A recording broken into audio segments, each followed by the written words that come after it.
She was 7 years old when they found her standing in the middle of a frozen cornfield, barefoot, wearing nothing but a thin nightgown, holding a photograph of a woman she would spend the next 30 years trying to forget. Her lips were blue. Her tiny fingers were turning white. And when the farmer who discovered her asked where she came from, she pointed east toward the rising sun and whispered 3 words that would haunt everyone who heard them. The house burned. That little girl was me. And what I'm about to tell you is a story so impossible, so twisted, that I still struggle to believe it happened even though I lived every agonizing moment of it. My name is Anna Jean Kane, and for 3 decades, I believed I was the only survivor of a fire that killed my entire family. I was wrong. About all of it. If you're watching this right now, I need you to do something before we go any further. I need you to share this story. Not because I'm asking for fame or attention, but because somewhere out there, someone else is living a lie just like I was. Someone else has buried memories that are clawing to get out. And maybe, just maybe, this story will give them the courage to dig. So share this video right now. Subscribe to this channel. Because what you're about to hear will change the way you look at family, at trust, and at the very nature of truth itself. Don't scroll away. You're going to want to see how this ends. The farm where they found me belonged to Harold and Martha Pearson, a childless couple in their late 50s who had stopped expecting miracles decades earlier. When Martha saw me through their kitchen window that February morning in 1992, she thought she was looking at a ghost.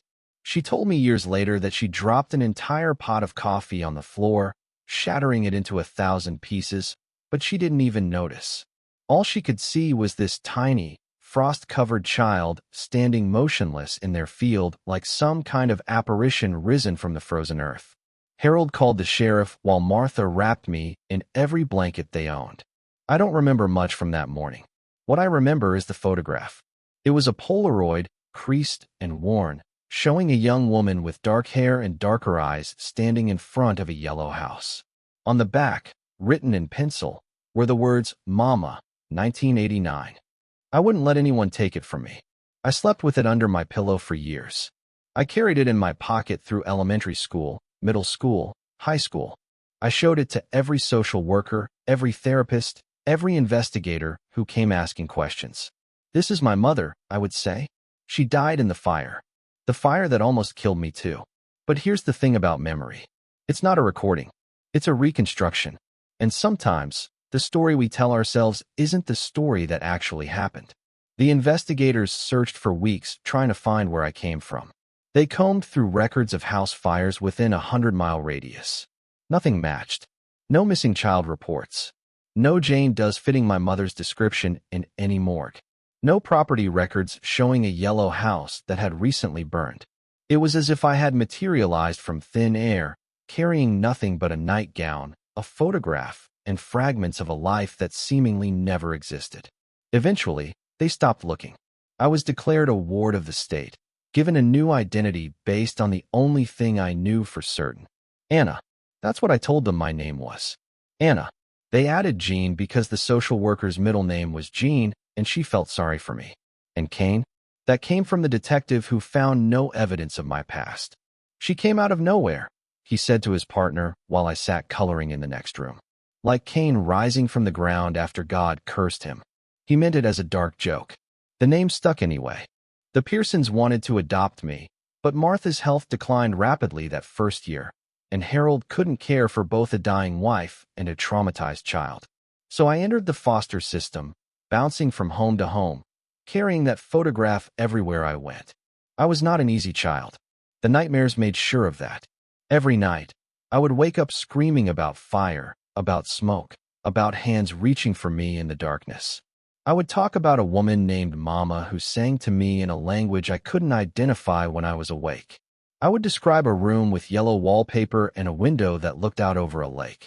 And I would ask, over and over again, where my brother was. No one knew what I was talking about. I didn't have a brother, they assured me. I was found alone. But the dreams insisted otherwise. In the dreams, there was always a boy, older than me by perhaps 2 or 3 years. Sandy brown hair, a gap between his front teeth, a scar on his left hand shaped like a crescent moon. He held me in the dreams. He told me to run. He said words I couldn't quite make out, words that faded the moment I opened my eyes, but left an impression on my heart that refused to disappear.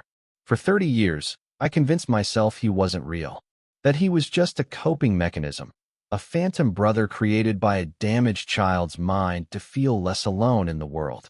I was wrong about that too. I aged out of the foster system at 18 with nothing but a high school diploma, $300 in a savings account, and that same worn photograph. I enrolled in community college, worked nights at a diner, and tried desperately to build a life that felt real. I became a journalist. It seemed fitting somehow, a profession built on uncovering truth, pursued by a woman whose entire existence was built on questions. I was good at it too. I had a talent for finding stories that others missed, for noticing the small details that revealed larger patterns. My colleagues called it instinct. I called it survival. When you grow up not knowing who you are or where you came from, you learn to pay attention. You learn to read faces and body language. You learn to sense when something doesn't add up. These skills served me well in my career. They also eventually led me to the discovery that would unravel everything I thought I knew about myself. It started with a letter. 28 years after that frozen morning in the Pearsons' cornfield, I received an envelope with no return address. The postmark was from a town called Millbrook in upstate New York, a place I had never heard of and had no connection to as far as I knew. Inside was a single sheet of paper with a single typed sentence. "The house didn't burn, Anna. You did." I stared at those words for so long that the letters started to blur and dance. My hands shook so violently that I had to set the paper down on my kitchen table and step away from it. For almost 3 decades, I had built my entire identity around one foundational truth. There was a fire. My family died. I survived. If that wasn't true, then what was I? Who was I? I told myself it was a prank. Some cruel person who had somehow learned my story and decided to torment me for their own twisted amusement. I almost threw the letter away. I wish I had. But that journalist's instinct kicked in, that pathological need to know the truth regardless of consequences, and I found myself booking a flight to New York before I could talk myself out of it. Millbrook turned out to be a small town of about 2,000 people, the kind of place where everyone knows everyone and strangers are noticed immediately. I checked into the only motel, a rundown establishment called the Pine Rest Inn, and spent my first night there doing research. I searched newspaper archives, property records, anything that might connect this town to my past. And that's when I found it. A news article from February 1992, the same month I was found. The headline read, "Local woman disappears, leaves behind 2 children." Beneath it was a photograph. My mother, the woman from my Polaroid. She was standing in front of a yellow house that I recognized from my dreams, even though I had never consciously seen it before. The article described a woman named Catherine Ellis who had vanished without a trace, leaving behind a 7-year-old daughter named Anna and a 10-year-old son named Marcus. According to the article, the children were placed in emergency foster care while authorities searched for their mother. The search was eventually called off. The children were separated. The case went cold. I read that article 17 times, my heart pounding so hard I could feel it in my temples. There was no mention of a fire, no mention of anyone dying, just a woman who disappeared and 2 children who were left behind. I was one of those children. I had a brother. His name was Marcus, and someone, somewhere, had decided that I needed to forget both of these facts. They had replaced my real memories with false ones. They had taken my identity and created a new one.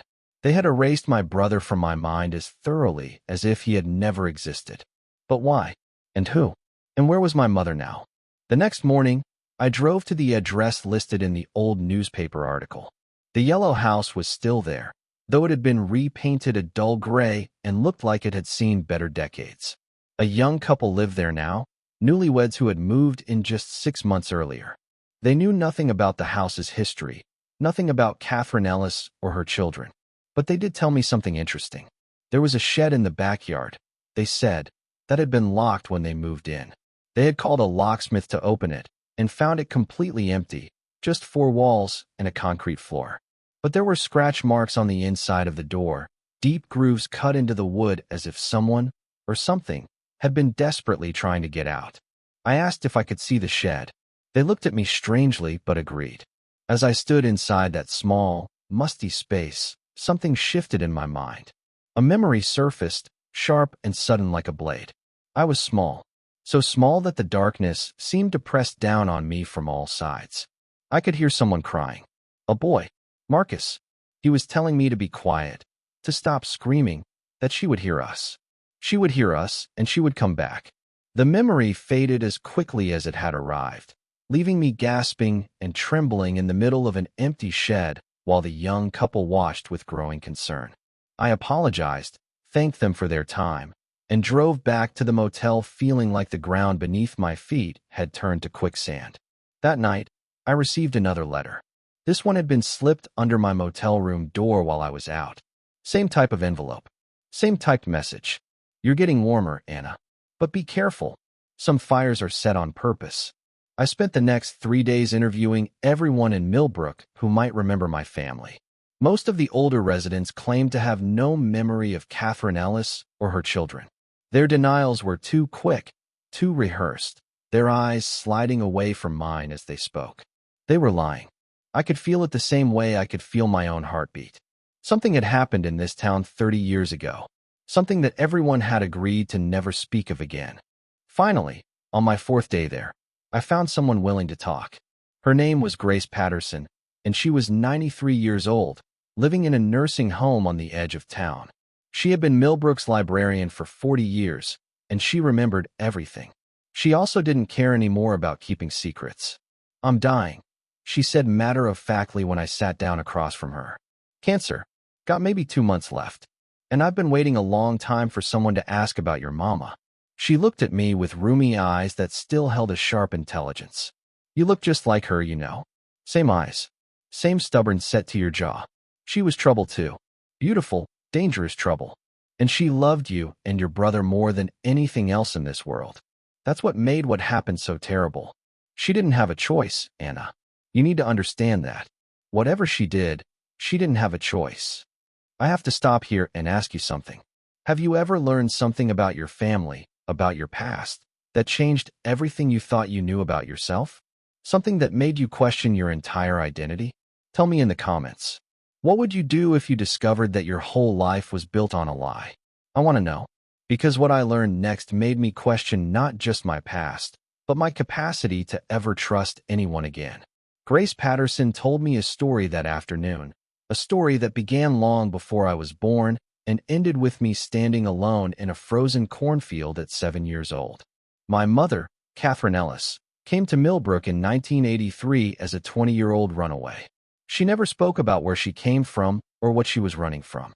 She got a job waiting tables at the local diner, rented a small apartment above the hardware store, and kept to herself. She was beautiful in a striking, uncomfortable way. The kind of beauty that made people stare even when they knew they shouldn't. Within a year, she had caught the attention of the wealthiest man in town. His name was Richard Kane. Yes, Kane. The same name that detective had accidentally given me. Richard Kane owned half the businesses in Millbrook and most of the surrounding farmland. He was 42 years old, twice divorced, and had a reputation for getting whatever he wanted by any means necessary. When he decided he wanted Catherine Ellis, there was no one in town powerful enough to tell him no. They were married within 6 months. By the following year, my brother Marcus was born. I came 3 years after that. Grace paused here, her weathered hands trembling slightly. I need you to understand something about Richard Kane, she said. He was not a good man. He was charming when he wanted to be, generous when it suited him. But underneath all that polish was something dark, something cruel. Your mother saw it almost immediately after the wedding, but by then it was too late. He owned her the same way he owned everything else in this town. The abuse started small, Grace told me. A slap here, a shove there, always followed by apologies and gifts and promises to change. But it escalated. It always does.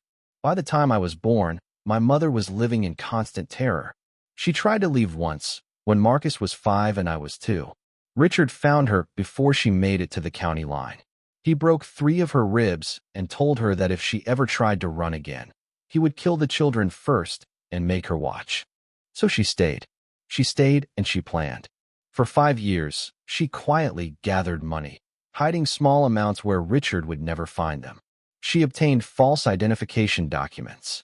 She reached out to a domestic violence organization in Syracuse that specialized in helping women disappear. She did everything right, Grace assured me. Everything by the book. But someone betrayed her. Grace never found out who. Maybe it was someone in the organization. Maybe Richard had spies everywhere. But 2 weeks before Catherine was supposed to take us and vanish into a new life, Richard discovered everything. What happened next was pieced together from fragments, from things overheard and whispered about in the years that followed. Richard came home early that night. There was a confrontation. Catherine managed to get Marcus and me into the backyard shed and locked the door, telling us to stay quiet no matter what. Then she went back into the house to face her husband. Grace told me that neighbors heard screaming that night, heard glass breaking and furniture being thrown. But no one called the police. In Millbrook, you didn't interfere with Richard Kane's business. By morning, Catherine was gone. Richard told everyone she had abandoned her children, run off with a lover, left in the middle of the night without so much as a goodbye. And the town, either out of fear or willful blindness, believed him.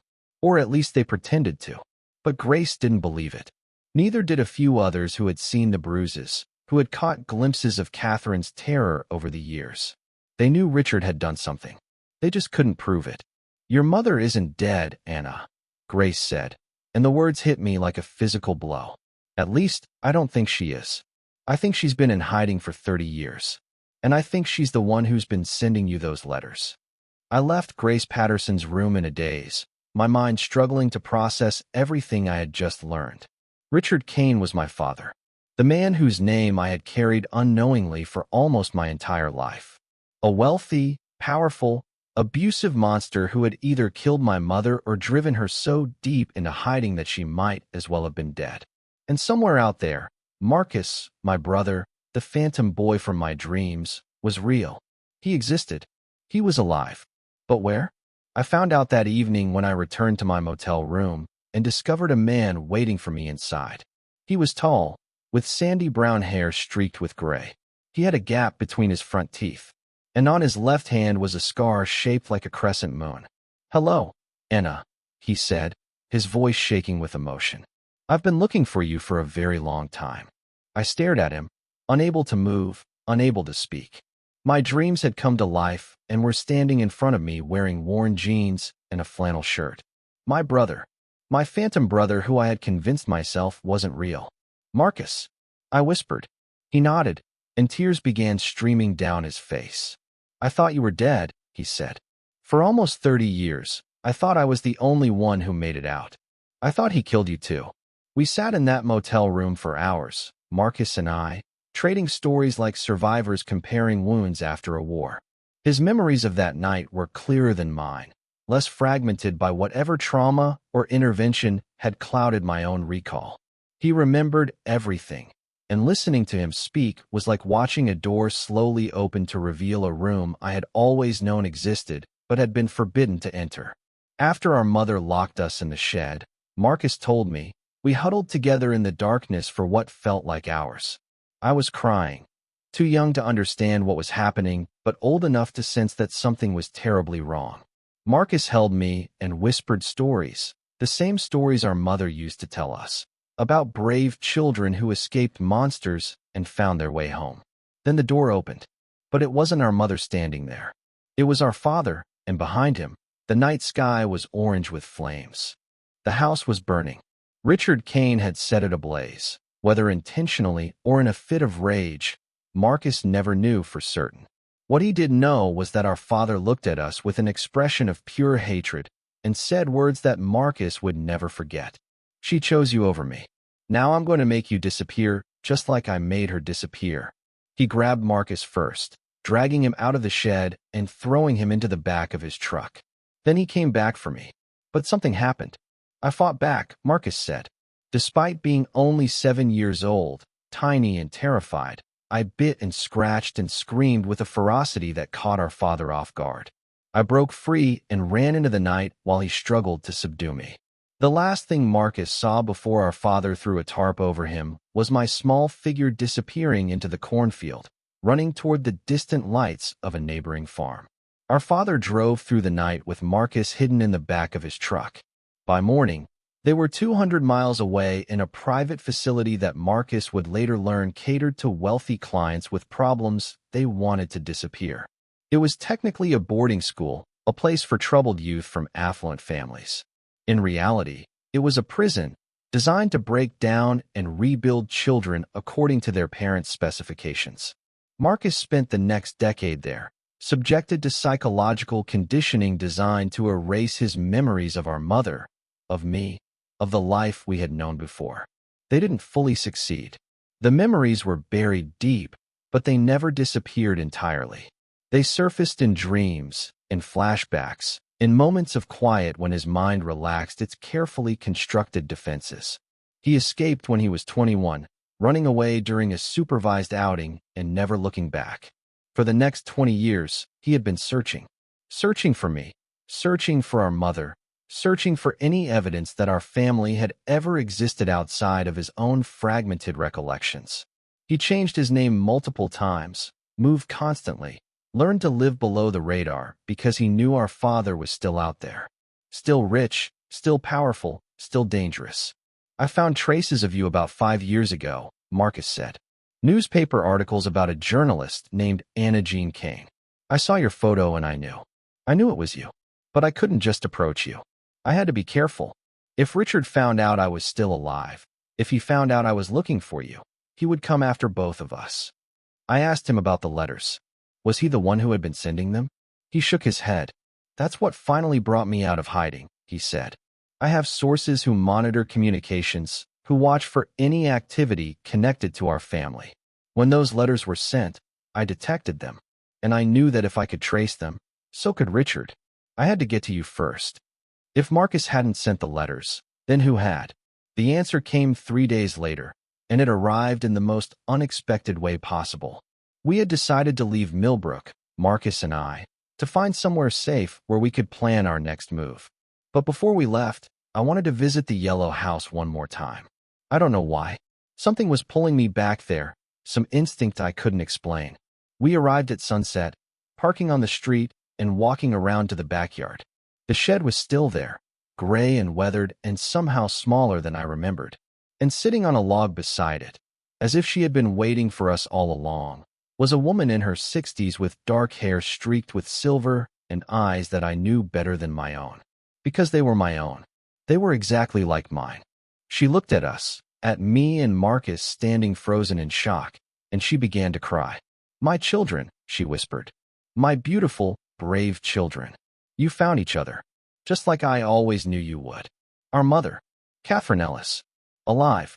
After 30 years of believing she was dead, after decades of carrying a photograph of a ghost, she was sitting right in front of me, flesh and blood and tears.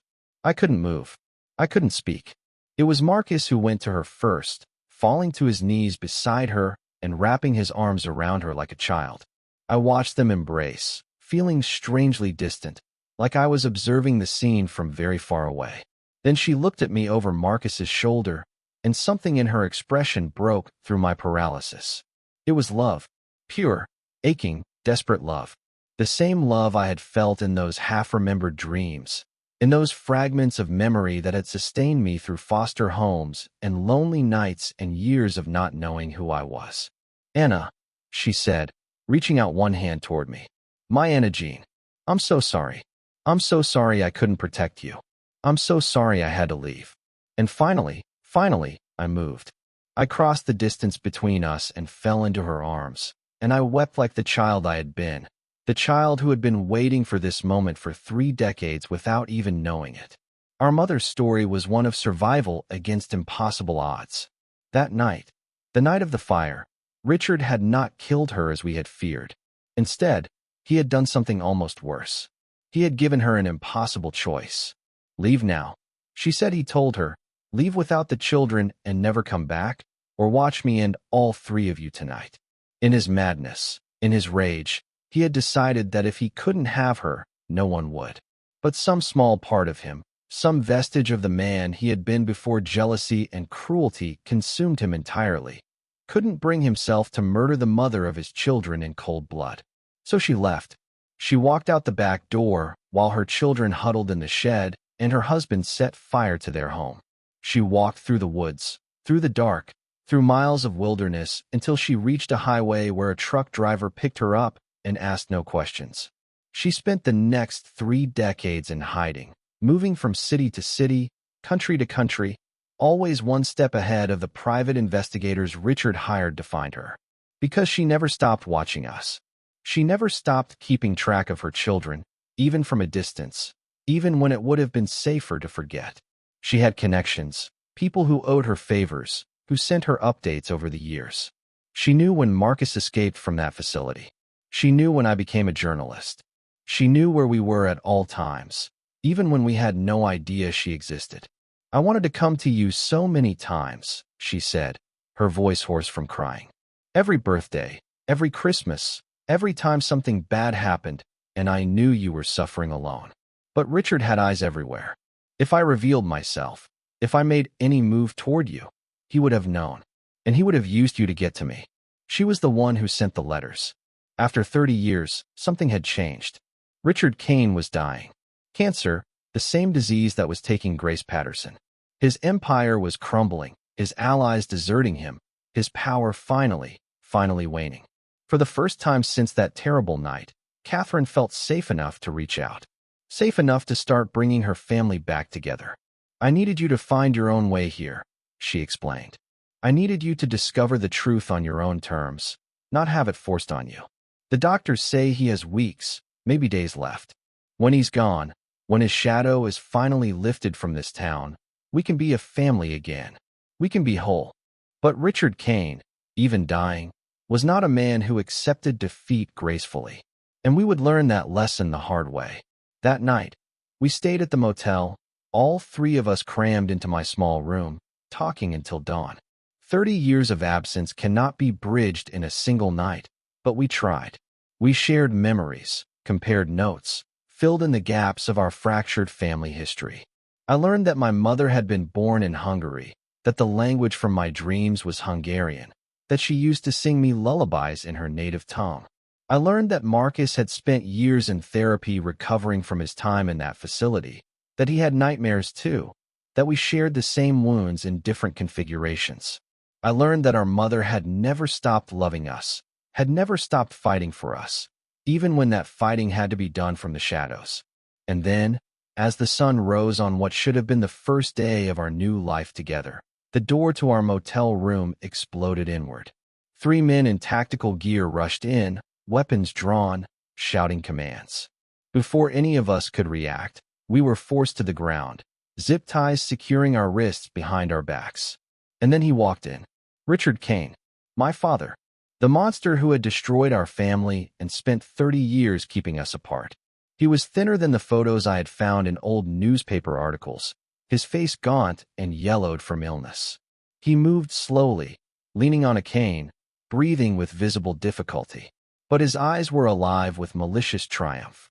"Hello, Catherine," he said, his voice a rasping whisper. "Did you really think I would let you win? Did you really think I would die without seeing you one last time?" He looked at Marcus, then at me, and his lips twisted into something resembling a smile. "And look, you've brought me such wonderful gifts. Both of my children, together again. What a touching reunion this must have been." I lay on the floor, my cheek pressed against the rough motel carpet, and felt something I hadn't experienced since childhood.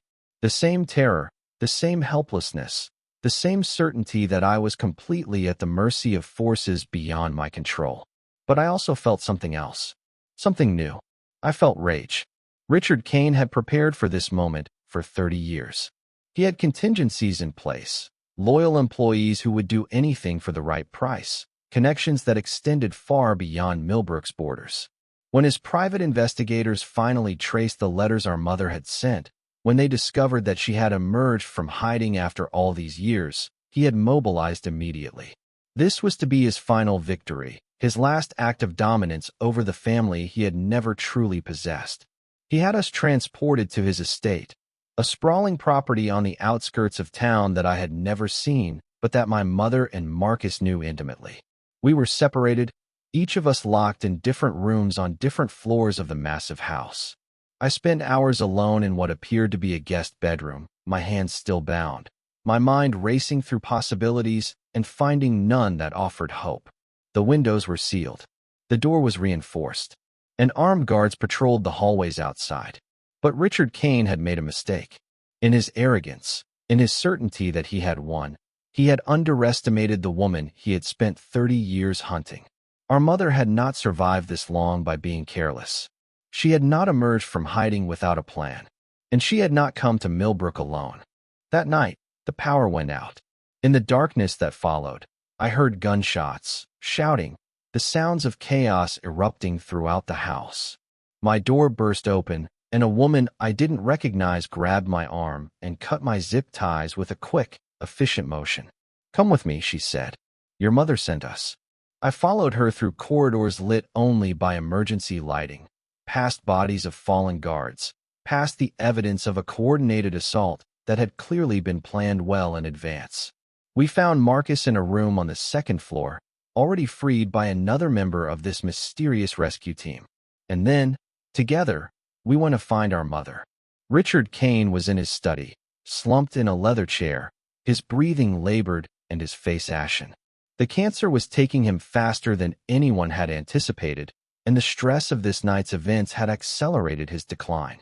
His security team was defeated, scattered, neutralized by the small army that our mother had apparently assembled over decades of hiding and planning. She stood before him now, flanked by men and women who looked at her with fierce loyalty, watching as the man who had destroyed her life slowly died before her eyes. "You never understood," she said to him, her voice calm despite everything. "You thought you owned us. You thought we were your possessions, your property. But we were never yours, Richard. Not me. Not our children. We were always our own. And now we're free." He tried to speak, tried to form words, but his body was failing him. His eyes still burned with hatred, with the petty, consuming rage that had driven him for decades. He would die as he had lived, consumed by the darkness within him, never understanding the light he had tried so hard to extinguish. I watched him die. We all did. It took less than an hour. His heart, weakened by illness and stressed beyond endurance by the night's events, simply gave out. One moment he was there, a shriveled monument to cruelty and control. The next, he was gone, and I felt nothing. No satisfaction, no grief, no sense of cosmic justice. Just emptiness. Just a void where something should have been. It was Marcus who finally broke the silence. "Is it over?" he asked. "Is it really finally over?" Our mother turned to us, to her children, and for the first time since we had found her, she smiled. "The nightmare is over," she said. "Now it's time to wake up." The aftermath was complicated. Richard Kane's death opened a Pandora's box of legal issues, investigations, and revelations that would keep Millbrook occupied for years. Documents were discovered detailing his crimes, not just against our family, but against countless others over decades of unchecked power. The boarding school where Marcus had been imprisoned was shut down. Multiple estates were left in limbo as lawyers fought over assets and victims sought restitution. But for my family, none of that mattered. We left Millbrook within a week of Richard's death, traveling together to a house our mother owned under an assumed name in Vermont. It was small, modest, nothing like the grand estate where we had been held captive. But it was ours. It was safe. And it was, for the first time in 30 years, home. The adjustment was not easy. You cannot compress 3 decades of separation, of trauma, of individual survival into a seamless reunion. We fought. We misunderstood each other. We stumbled through the process of learning to be a family when none of us really knew what that meant. But we kept trying. Every day we tried. Marcus and I would take long walks in the woods behind the house, slowly filling in the gaps of our shared history. Our mother would cook Hungarian dishes from her childhood, teaching us the language and the songs that had survived in my dreams even when everything else was lost. We built new memories to stand alongside the old ones. new traditions to replace those that had been stolen from us. And slowly, gradually, we began to heal. I returned to journalism, but with a new focus. I started investigating cases like ours, families torn apart by abuse and power imbalances, children lost in systems designed to protect them, but too often failing.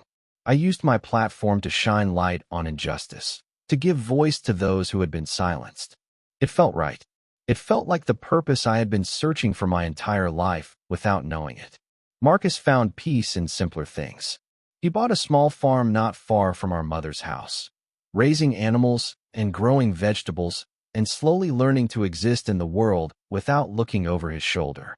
The paranoia had never fully left him, but it softened over time, easing its grip as each day passed without threat. And our mother? She wrote a memoir that would eventually become a bestseller, telling the story of her survival and our family's reunion. She donated the proceeds to domestic violence organizations, funding the same networks that had helped her escape all those years ago. She spoke at conferences and shelters, sharing her experience with other women who thought there was no way out. There is always a way out, she told them. There is always hope, even in the darkest moments. You are stronger than you know. I think often about that little girl in the cornfield, barefoot and freezing, clutching a photograph of a woman she had been told was dead. I think about how close I came to being lost forever, to spending my entire life not knowing who I was or where I came from. I think about how easily the truth could have remained buried, how narrowly we avoided a future where my family never found each other again. And I think about all the other children out there right now, standing in their own metaphorical cornfields, waiting to be found. That's why I'm telling you this story. Not for fame, not for sympathy, but because somewhere, someone is watching who needs to hear it. Someone who has buried memories fighting to surface. Someone who has a phantom sibling in their dreams. Someone who has been told a version of their history that doesn't quite feel true. If that's you, I want you to know something. The truth is waiting for you to find it. Your family, whoever they are, wherever they are, is waiting too. And no matter how long it takes, no matter how impossible it seems, reunion is possible. Recovery is possible. Love is possible. I am living proof. 5 years have passed since that night in Millbrook. 5 years since I met my brother in a motel room and my mother in the backyard of a yellow house. 5 years since the monster who haunted our family took his final breath, and we stepped out of his shadow into something new. I'm sitting on the porch of my mother's house as I finish this story, watching Marcus's children play in the yard below. Yes, Marcus has children now. Twins. A boy and a girl, 3 years old, with their father's sandy hair and their grandmother's dark eyes. Their names are Hope and Gabriel, and they have no idea how lucky they are. They will never know the fear we knew. They will never question whether they are loved, whether they belong, whether their family is real.